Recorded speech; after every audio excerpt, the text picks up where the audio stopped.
All right, class. So here we are with our last positive argument for the existence of God in the classical sense of the word. Now, this last argument is going to be a rationalist type argument that's going to follow from a rationalist thinker like Leibniz here.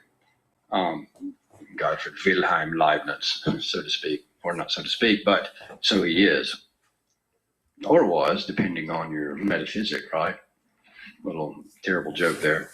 Now, this argument, I should note, is we're not going to follow this argument or employ this argument in the sense that it's going to come from a rationalist framework.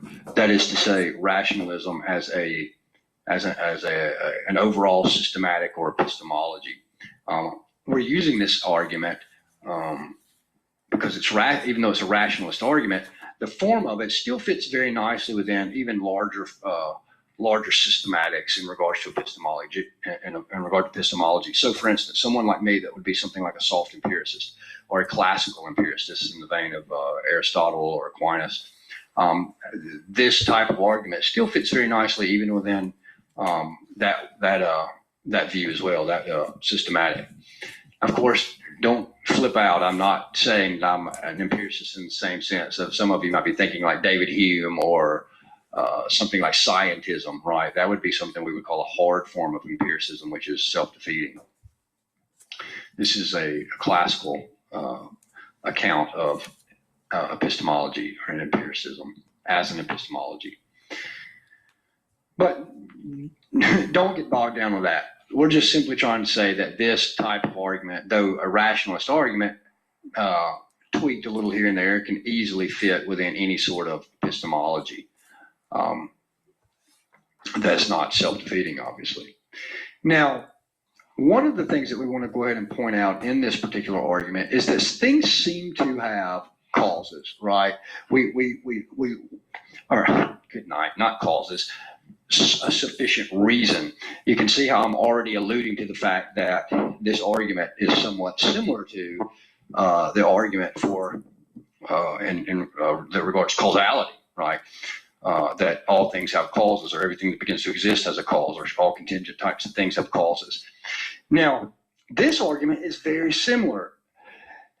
It's saying that things have a sufficient reason, right? There's always an explanation or a rationale. Things seem to make sense in light of, again, they're intelligible. They have an explanation. There's a rationale behind them. There's a sufficient reason, hence the name of the actual principle here, principle of sufficient reason.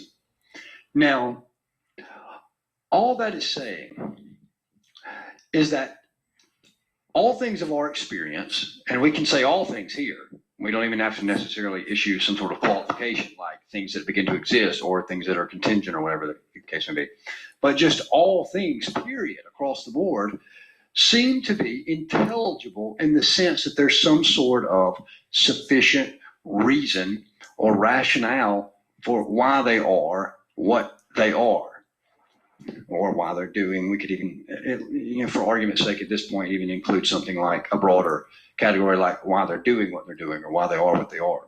Now, when we think about this is going to follow that other line of argument that not only is this going to be a difficulty as it pertains to an infinite regress, right, that something's going to have to terminate this, the metaphysical buck is going to have to stop at some point, but also that there's going to have to be some sort of principle of sufficient reason all the way down as to why anything right now is existing. And again, you can pick out any individual thing, right? Any individual existent, any particular instance of or instantiation of something, and there's going to have to be some sort of reason, right? Principle of sufficient reason, some sort of sufficient reason in order to make sense of the existence of that thing right here and right now. Now, another way to say this might be something like, on our slides, that just simply says that if something is contingent, well, then there's some sort of explanation for it. Because obviously, if something is contingent, then it can't explain itself, right? I mean, because it exists for some other reason that lies outside of itself. Hence, it's contingent. Now, just really quickly, I want to go ahead and look at the fact that something that I kind of just accidentally stumbled upon earlier, and that is just, how is this different than the principle of causality, right? We understand that things have causes, but how is this really any different, this principle of sufficient reason, any different than the principle of causality, right? That all effects have causes and whatnot. Well, they do seem related, right? The principle of causality and the principle of sufficient reason. However, they're different, not completely unrelated, but they are different principles. So, for instance, like his Phaser notes, he says that, or one of the ways he says this is that, that a cause, must be distinct from its effect, as Phaser would say. But, for a sufficient reason, right, for an explanation, there doesn't necessarily need to be a distinction between a sufficient reason and that for which it is a sufficient reason. For instance, another angle to look at that is nothing can be the cause of itself, right? So if you think back to those prior arguments, if something's the cause of itself, or if something were alleged to be the cause of itself, well, then that would just be logically incoherent, right, for reasons that we had expressed earlier about having to exist prior to oneself in order to cause oneself to exist, right, which is just, that's incoherent. Now, there could, though, be in principle something which is self-explanatory. So that's a major difference. So something between the principle of causality and the principle of sufficient reason, though something could be, could never be the cause of itself, something could be the explanation for its own existence, right? And we're going to look and see how the principle of sufficient reason actually speaks to that, right? Now, the principle of causality, again, following Phaser's lead here, is the principle of causality does not entail that everything has a cause, right? In fact, this is one of the famous or infamous caricatures of many atheistic understandings of, say, cosmological type arguments that have to do with the principle of causality, is that they will caricature the argument and say, hey, well, look, if everything has a cause, what caused God? But remember, the principle of causality does not entail that everything has a cause. Now, this is very different from the principle of sufficient reason, because the principle of sufficient reason, does entail that everything, as we mentioned earlier, does have a sufficient reason for its existence. Now, we should also say that, when we look at something like the principle of sufficient reason, well, is there any reason to think that, right? Now, you can already see how we're almost immediately assuming or implying the very principle just in asking the question, why should we believe the principle of sufficient reason? Well, I'm about to give you a sufficient reason, right? As to why we should believe the principle of sufficient reason. Now, it seems like one reason would be this. It seems like that we do find explanations when we look for them, right? So again, that's just to follow someone like Phaser's lead there, is that, think about this. When we look for explanations of things, it doesn't surprise us when we find explanations for things. Or to put it this way, when we look for a reason for some particular event or thing or whatever, we actually find a sufficient reason or explanation. Now, even when we don't, right? Even when we don't, we tend to have a reason to think there is an explanation. Again, to quote Phaser there. we just don't particularly, or we just don't have access to it at that time, right? But we never assume that there's zero reason or rationale. We just, for however it comes to be, that we don't have or have knowledge of that particular reason or rationale. But we never assume that there's literally, in a strict sense of the word imaginable, that there just is no reason, right? That there's just, there completely lacks any coherent reason as to why what is happening or what a thing is and whatnot. Now, Fraser points out something else here that I think is a very strong point in defense of just the principle right off the bat, and that is simply that the world simply doesn't behave the way we would expect it to if the principle of sufficient reason is false. Let me say that again. For another thing, listen, the world just simply doesn't behave the way we would expect it to if there was no such thing as a principle of sufficient reason. And there he's following the lead of, I think, philosopher Alexander Price there. Now,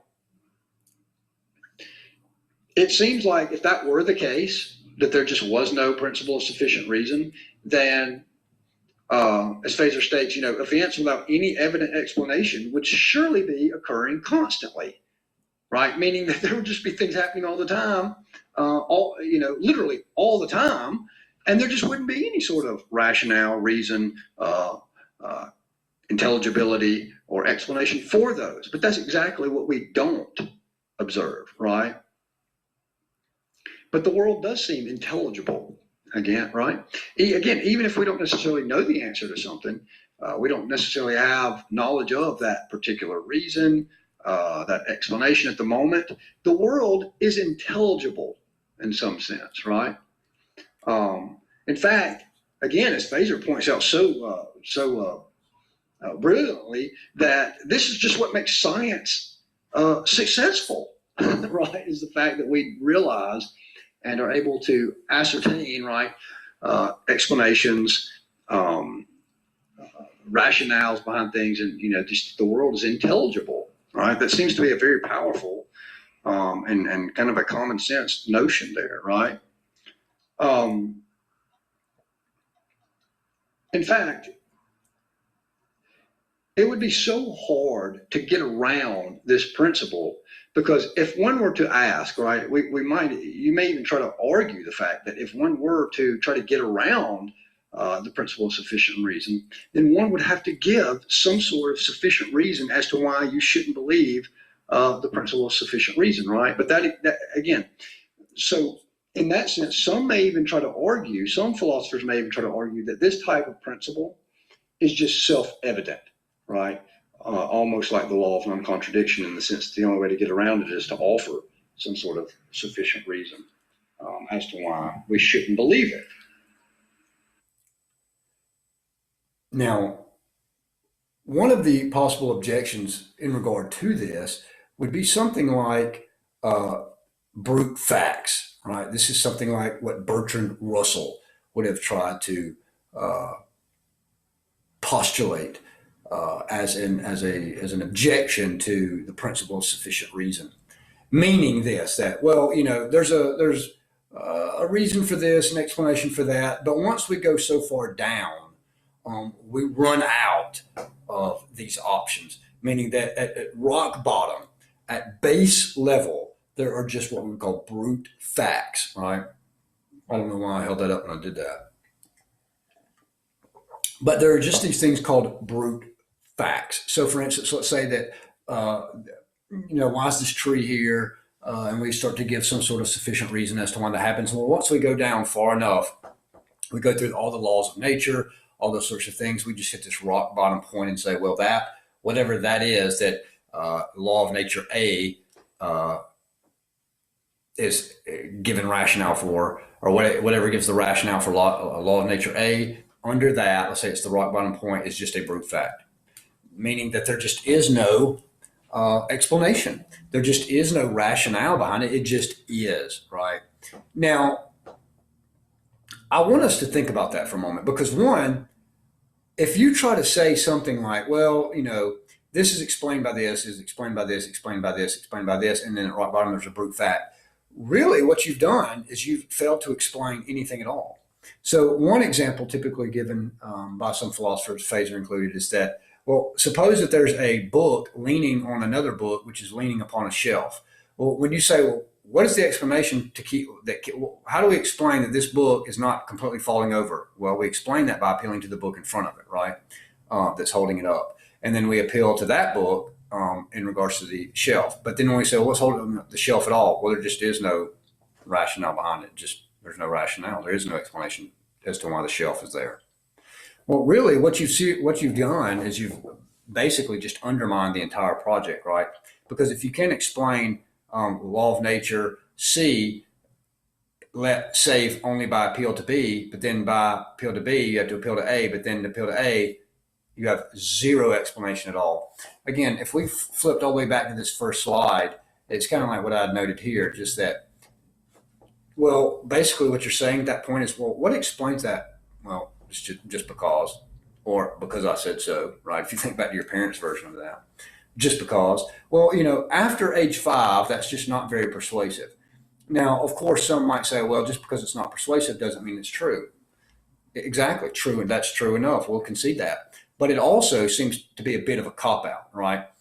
Because how does it not just end up being question begging? Well, what explains this? Well, this. What explains this? This. What explains this? Well, you know what? There's nothing. We're just going to stop here. Nothing explains that. Well, how is that not just to entirely beg the question? Because that's exactly what we're trying to figure out is what explains that. And to just say, well, nothing explains it, just seems to be like saying, well, nothing explains this. Well, how do you know that? Well, because we know nothing explains it. It seems like you're just arguing in a circle or begging the question. Again, so not only is it just not persuasive, but it's just you're not explaining anything, and it doesn't, and it seems as if you're just completely begging the question, right? Now, there's another option that some philosophers have added, and I'm just including it here just for the sake of, trying to fill in any gaps that we may have here, so that if you do have a conversation, you're at least familiar with some of these concepts.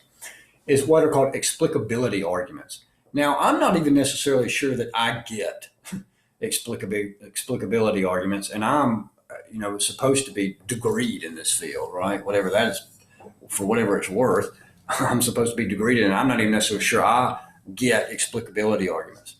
Now, having said that, well, let me make this quick remark very quickly before we get into explicability arguments. You remember going back to this brute fact deal, because you'll run into that more often than you will explicability arguments, more than likely. Going back to the brute fact deal, whether just these brute facts, you remember when we were talking about other arguments, right? These Thomistic versions of other types of arguments, these other cosmological arguments. And you remember how one of the keys there, one of the principles there was, well, if something doesn't have within its own nature, right, just existence or whatever, well, then you can appeal for that thing to be giving existence to something else because it doesn't have it itself. It's having to receive existence from something outside of itself. So you can appeal to that thing to say that's giving existence because that's exactly what it doesn't have. It's having to get somewhere else. Well, in regard to this brute fact, right? If you're trying to appeal to some sort of explanation, right, which is just regresses to this other explanation, which regresses to this other explanation, well, then you can't appeal to that there's no explanation at all for this particular brute fact. You can't hit. That can't be the metaphysical buck where it stops, because if there's no explanation for that at all, well, then how is it that gives explanation to, right, event A and then event B and event C and whatever? Because remember, they're supposed to be deriving their explanations from the prior, but the explanation is just not in the thing prior to that, right? So you can't get all the way down to the brute fact, which has no explanation, and then say that brute fact is going to provide the explanation for any of them at all, right? Because that's exactly what you apparently don't have when you have these brute facts. Now, let me read a little situation in regard to these explicability arguments. Let me just read a little scenario here to try to maybe help get your head around these. Now, if you have some sort of or if you're trying to get around some sort of explanation, let's say that you have like a philosopher of mind who is a materialist, and he says, well, and then he tries to explain the rise of or the existence of consciousness or mind solely in materialistic terms, right?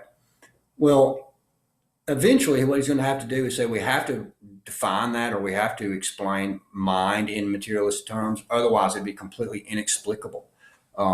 There'd just be no way else to understand the existence of mind in some sense, unless we appeal to the fact that it would just be inexplicable if we didn't do that. The same thing with inductive types of arguments. Now, that would be the case, explicability arguments in regards to inductive type arguments. Now, basically, what the critique of explicability are, and again, I'm just mentioning this just so you know, right?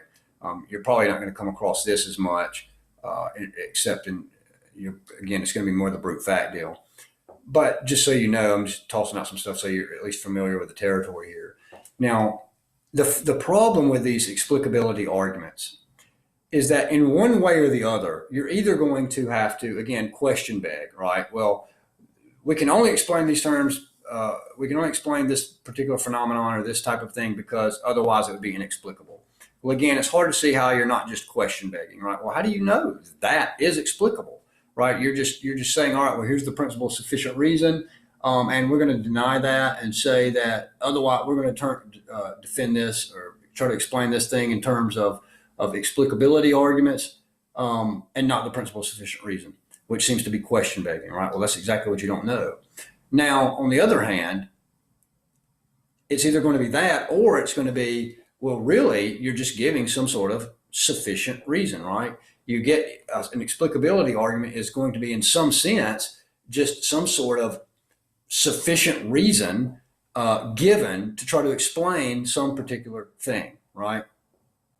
Now, again, you can do a little more research on that if you want to, right, for your discussion post or maybe your topic. If you want to, for your paper, you can look up explicability arguments, something like that, and look at a critique of those if you would like. But again, I'm just tossing that out just so you're at least familiar with some of the territory there. Needless to say, after we say all that, right, explicability arguments, brute facts, there just doesn't seem to be any good reason to deny the principle of sufficient reason.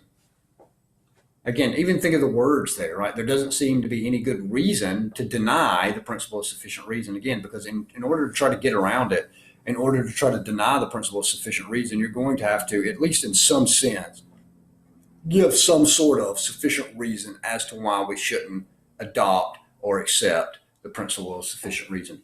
And at best, that undermines itself and even possibly is self-defeating. So think about this then. Now that we've got that, right? Now that we've kind of knocked, some of these objections out of the way, just to say, look, there's just really no good reason to deny the principle of sufficient reason. Since that seems true, whatever it is we look at, right? Whatever it is we pick out, anything at all, right? And even God in this sense. Remember, the principle of causality excludes that everything must have a cause, but the principle of sufficient reason says that everything must have a sufficient reason for its existence, either outside of itself or within itself, right? There's just no other options. Now, let's look at this here. There seems to be a sufficient reason for a thing's existence either outside itself or within its own nature, right? That is to say that the sufficient reason is going to be explained within itself or outside of itself. Now, think about it. Your only third option is either the explanation for anything's existence or explanation for anything at all is going to be outside of itself, meaning we have to appeal to something outside of itself to explain why that thing is, or it's going to be within itself, right? Or this is it. This is going to logically exhaust your alternatives, right? Or there's going to be zero explanation at all. There's just no other options. Well, the third clearly seems to be out of the question. Well, there's just no explanation at all. Well, why is that? And then you try to give some sort of explanation, right? So really our only two valid options are going to be that if something exists, then the principle of sufficient reason is going to state that it either exists by virtue of something else, right, outside of itself, or by virtue of something within its own nature, where it's going to be explained within, the explanation is going to be within its own nature, I should say. Now, if it's the former, if there seems to be something, if something exists and it's because of something else, and it's contingent, right? It's a contingent being. It depends on something else for its existence, right? So long as we're talking about existence, right? Some thing. And if it's the latter, then the explanation is within itself, then it's necessary, right? Again, there's no other options outside of the principle of sufficient reason. Now, the question then is, could everything, right? We know there are obviously contingent things, right? Like, again, we've used this pen, for example, before. We know that this pen is contingent, depends on something else for its existence.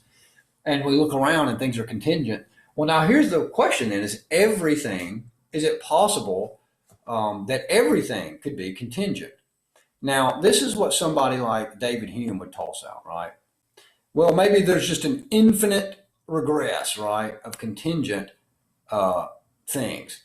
Now, as we've seen before so many times, when you have to appeal to an infinite regress, you're going to run into problems, right?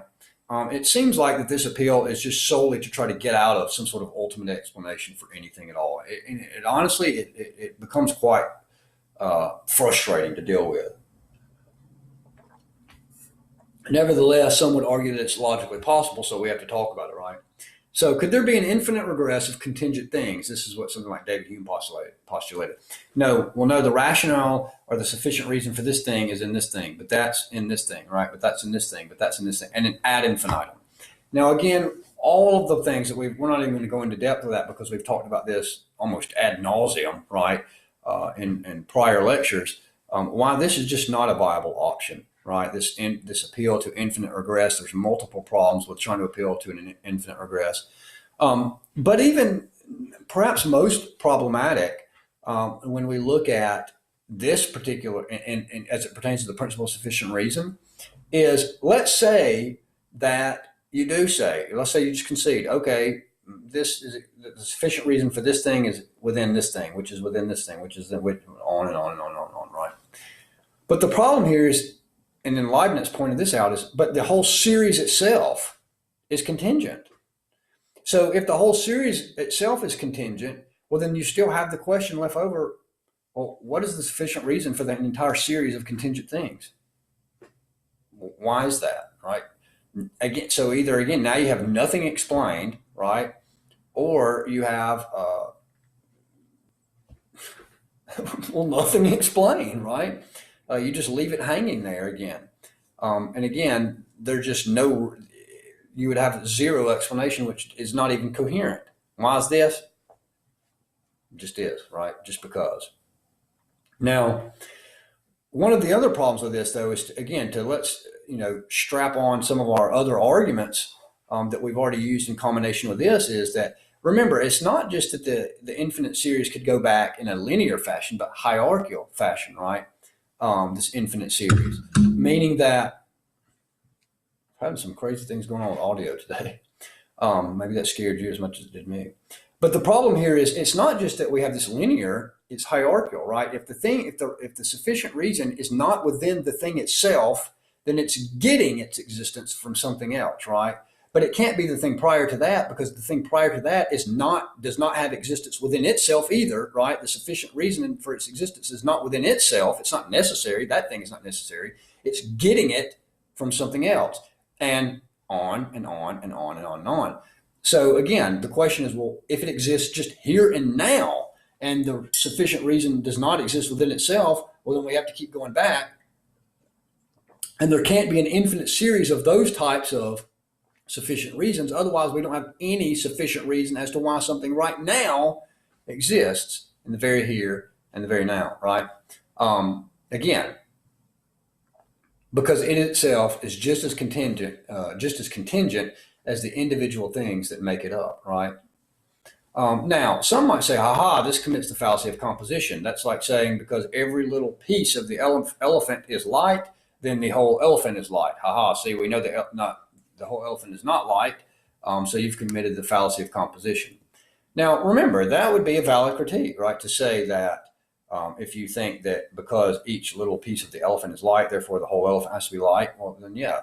But we're not talking about elephants, and we're not talking about weight, right? We're talking about the nature or the essence of a thing, right? or at least that's the point, that is, if we are talking about the nature or essence of a thing, well, then that doesn't change, right? Colors change, all that sort of accidental properties, all that stuff, those change, but the nature of the essence of a thing doesn't change. So, for instance, and you've probably heard this in other arguments and whatnot, this is not always the case, right? If, before I look at this example on the slide, just to give some of the standard examples, is that if every tile in the floor is green, well, then it's not fallacious to say that the floor as a whole will be green, right? Because it just, the nature of each particular tile is this one particular color, and if it's, you just expand that out, right? If 2 tiles are green, 3 tiles are green, 4 tiles are green, 5 tiles are green, however many tiles are in the floor, if all the tiles are green, right? Well, then the whole floor itself will be green, right? Same thing with a pile of Legos, right? If one Lego is red, well, then, and if you have a pile of red Legos, well, then the pile will just be red, right? Another example would be that if every shape of the mosaic that you have there is a triangle, well, then it just will be a triangle, right? No, it won't be a triangle. But the nature of the essence of the thing is what? A geometric figure. So even if every particular thing, every little shape of the mosaic there is a triangle, you could make a square out of that, right? But note the square is still a geometric figure, just like the essence, every little particular triangle is a geometric figure. The entire structure is, in that sense, right? Now, the fallacy of composition is not always, again, a problem, right? It's only when you actually commit the fallacy. So, for instance, here's the example here is this, that 2 trees are no less contingent than 1 tree, right? So you can pile up a bunch of trees, and it doesn't seem to be that, well, 1 or 2 trees are contingent, but if we have 3, 4, 5, 6, or 7, or 8, or 8,000, well, those aren't contingent. I don't even know what that means to say. In fact, some philosophers say, no, it means it's even more contingent, because not only is each tree contingent, but the whole fact that the pile itself exists there for some particular reason is also there must be some reason as to why it's there, right? It's not necessary. A pile is not necessarily there, right? There's some sort of sufficient reason for that. It doesn't seem to make sense to say you pile up a bunch of contingent things. That's how you don't get contingent things, is to pile up a bunch of them, right? Again, no fallacy of composition seems to be there. Now, here's our last option, right? And this is how we get to God out of this, right? If those are our only options, then if something must be contingent, or there is, or necessary, and it can't be the case that all things are contingent, well, then there has to be, the metaphysical buck has to stop somewhere, and there has to be something that just is necessary, right? So something necessary exists, and this must be posited to avoid an infinite regress and offer a true, sufficient reason or explanation for just existence, why anything exists, even if it's just one particular thing. Otherwise, there just is literally no explanation for anything. So a necessary being must exist. And if necessary, there are classical attributes, God, right? So you can go back to any of the particular former lectures that we've talked about to see why that these attributes, if it's a necessary being, why it would have to hold the classical attributes of completely perfect, right? Because one, for instance, if it's not completely perfect, if it's lacking something, then it's just not necessary, right? Because it could be this thing, namely whatever it is that it lacks, it could have those attributes as opposed to whatever it doesn't have and does have, right? But if it lacks something, then it's just not necessary, right? Because it could be this or it could be that. It can't have any potentialities, right? Because if it had some potentiality, that means it is what it is, but it could be the fact that it's this over here, right? If it were to actualize this potentiality. But if it could be something other than it is, then by definition, it's just not necessary, right? And again, you can run the whole gamut of these particular things, right? Why there could only be one of these particular things, right? Why there would only have to be one and not 2 of these absolutely necessary beings, right? Because one, in order for there to be a difference, you'd have to distinguish. All of these things would apply here in regards to why this necessary being could only be one, why it would only have the classical attributes, why it would have to be identifiable with the I am, right? The pure existence of, the traditional Judeo-Christian concept of God. Now, I want to just stop and allow you to just, again, we've been through so many just mind-blowing arguments and mind-numbing concepts because most of these arguments just have not been necessarily familiar to so many of us because we're just apologetics junkies. Nothing wrong with that, but we've concentrated just on these popular versions of arguments as opposed to some of these just long and robust classical arguments for the existence of God. I hope you've got something out of that. And again, I don't expect you to go through this once and think, "Ah, eureka, that did it for me." I'm not expecting that. I'm expecting that you'll probably have to go through these a few times. You may have to think on them for months, maybe even a year, maybe longer than that, before some of these you really start to wrestle with and digest and go back and forth in your own mind about some of these concepts. And then I think that's when they start to make sense and you start to see just how interesting and rich some of these are. Now, having said that, we're going to move into some of our incoherence type arguments, right, for atheism and whatnot. I hope you've got something out of this section. I hope it was worth it to you. And I hope you're still enjoying the course after all this. If not, maybe this next section will get you right back into enjoying the course. So having said that, and our weird audio problem there, see you next time.